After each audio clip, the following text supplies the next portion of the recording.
Hi everybody, this is Kerry Goulder from Kid Giddy, and I'm here today to show you how to make these cute little diapers, or bloomers if you'd like to call them that. And all you're going to need for this is some fabric. We just need 2 pieces of a cute quilter's cotton fabric, whatever you choose, as well as some elastic. We'll need some pins to hold everything in place as well. It'll just make it a little bit easier. So let's get started cutting.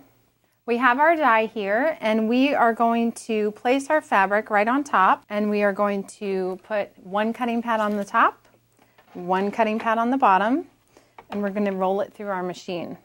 This die works in the Big Shot Plus, Big Shot Pro machine, and one that you may still have at home that's similar to one of those machines. If you have 1 or 2 threads that were left behind, just give it a little clip. The first thing that we are going to do is sew this bottom crotch seam. We want to put our fabrics right sides together and just stitch that right there. Sew a 1/4 inch seam allowance and back stitch at the beginning and the end.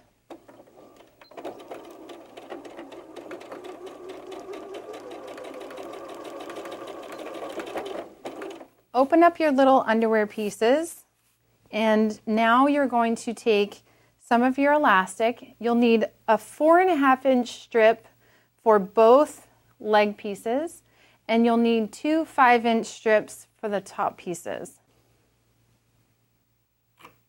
So to start, we're going to find the center of our elastic, and we're going to pin that to the edge of the leg. You want to place it so the decorative ruffle edge is down towards the center right now, and the top edge is the solid flat seam.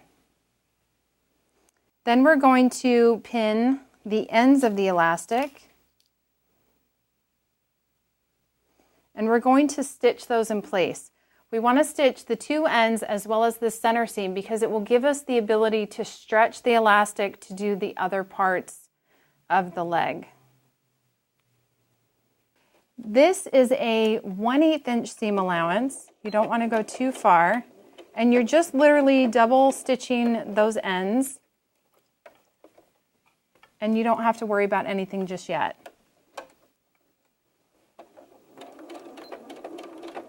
Now I'm going to sew my center, making sure to keep the pin away from the needle. It's just a quick little stitch. And now what we're going to do is we are going to change our sewing machine to a zigzag stitch. I'm going to use a little piece of leader fabric, and this will allow my fabric to not get bunched up at the end. So I'm going to let that one grab the fabric. Keep your needle down. I'm going to start in the center here, and then I'm going to turn my fabric. And I'm just going to hold my pieces together, keeping it stretched, keeping it tight, and let it guide itself through. Adjust your stitch length if you need to. This zigzag stitch will allow your elastic and fabric to still stretch just enough both ways. So here's what the leg opening will look like.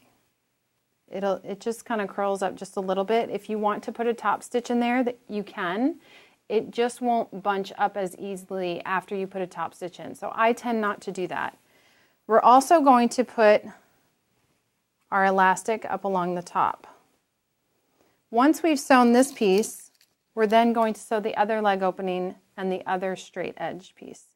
This is another great place where you can put a stitch at the beginning and a stitch at the end, and then stretch it out as you go along.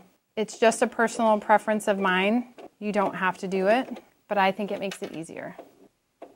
Use your leader fabric again, and now we're going to sew a stitch right along this top edge of the elastic. Once you have it in there, make sure your needle is down. You can pull your elastic straight, hold it in the center, and use this other hand to guide it through. Because it's elastic, it's going to want to bunch up a little bit. Once you get towards that halfway mark, stretch it out again and finish it off. Then we're going to add elastic to the other leg opening and the other top. We have elastic on all sides, the top, the bottom, as well as the inner legs. And we're going to roll the top up and roll this top up. And we're going to pin it in place. Now we're going to make sure that the bottom or the leg openings are also rolled outward. If you don't do this part, that seam will tuck under and inward, and you don't want that. You're going to sew a 1/4 inch seam allowance, and you are going to use a regular straight stitch. Back stitch at the beginning and the end to secure the elastic, because that's where it will stretch the most, and then sew the other side. We finished sewing the underwear, and we're just going to turn it right sides out. And it is all finished. Again, if you want to sew a little top stitch along this top edge to stitch it down, you can, but it will prevent it from sinking inward and stretching properly. I'm really excited about these little underwears, and I know your little dollies will be too. So be sure to share all your makes with me, and I can't wait to see it.